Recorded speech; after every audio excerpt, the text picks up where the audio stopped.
Bonjour et bienvenue sur la cuisine de Liloucha. Aujourd'hui, je partage avec vous une recette de msemen farci au four à son pâte. Alors, découvrons cette recette ensemble. Alors, je commence par préparer la farce. Alors, je fais revenir dans une poêle anti-adhésif avec de l'huile d'olive, de l'échalote et de l'ail dans un tout petit peu d'huile d'olive. Une fois bien translucide, je rajoute par-dessus le thon, les poivrons grillés et pépinés selon ma recette de machouilla et je fais revenir tout ça avec de la tomate séchée qui va apporter un goût sympa à cette recette. Je parsème tout ça avec des herbes. Alors j'ai choisi du persil. Je mets les épices. Alors je vous laisserai les ingrédients exacts. Et voilà, ma farce est prête après 10 minutes. Alors dans un saladier, je vais mettre du lait, des œufs ainsi que de l'huile et je vais battre tout ça au fouet énergiquement avec un tout petit peu de sel et du poivre.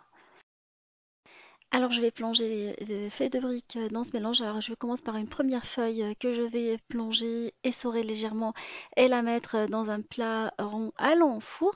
Alors je superpose 5 feuilles d'affilée en suivant le même procédé.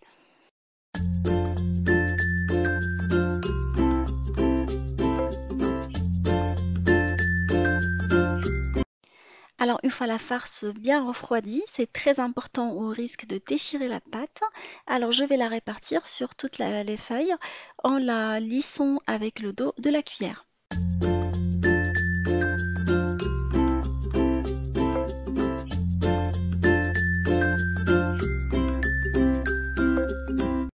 Alors je vais recouvrir ma farce avec les feuilles que je vais plonger dans le mélange qu'on a préparé ensemble en suivant le même procédé que tout à l'heure. Alors ça va être 5 feuilles supplémentaires.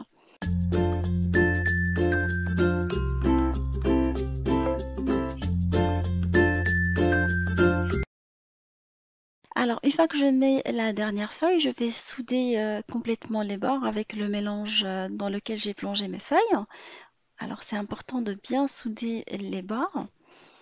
Alors, je vais badigeonner la surface de ma semaine avec du beurre fondu pour lui donner une belle couleur dorée et je vais l'enfourner dans un four préchauffé à 180 pendant une bonne dizaine de minutes en surveillant la cuisson.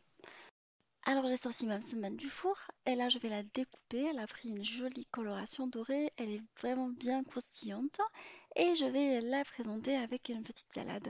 J'espère que cette recette facile vous fera plaisir à vos familles et je vous dis on se retrouve sur la cuisine de Limoucha avec des nouvelles recettes, un nouveau voyage culinaire et à bientôt.